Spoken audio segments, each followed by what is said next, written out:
આગામી લોકસભાની ચૂંટણીનું દેશના ચૂંટણી પંચ દ્વારા એલાન કર્યા પછી આગામી લોકસભાની ચૂંટણીને લઈને જામનગર શહેરમાં આચારસંહિતાની અમલવારીનો પ્રારંભ કરી દેવાયો છે, જેના ભાગરૂપે જામનગર મહાનગરપાલિકાની એસ્ટેટ શાખા દ્વારા શહેરમાં જુદી જુદી 3 ટુકડીઓ બનાવીને રાજકીય પક્ષોના પ્રચાર પ્રસારના બોર્ડ વગેરે ઉતારવાનું શરૂ કરી દેવાયું। સૌપ્રથમ લાલ બંગલા સર્કલથી એરોડ્રોમ સુધીના માર્ગે લગાવેલા જાહેરાતના હોર્ડિંગ્સ બોર્ડ વગેરે ઉતારવાનું શરૂ કરી દીધું। તે જ રીતે પંડિત નહેરુ માર્ગથી ગુલાબનગર સુધીના માર્ગો તથા સાધના કોલોનીથી રણજીત સાગર સુધીના માર્ગો પર લગાવવામાં આવેલા કુલ 30 મોટા હોર્ડિંગ્સ, 50 થી વધુ બેનર, પોસ્ટર વગેરે ઉતારી લેવાયા હતા, જે કામગીરી અવિરત ચાલુ રાખવામાં આવી છે।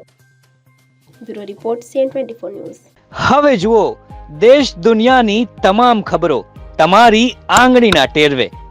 ઉઠાવો મોબાઈલ અને Google Play Store પરથી ડાઉનલોડ કરો અમારી CN24 ન્યૂઝ મોબાઈલ એપ।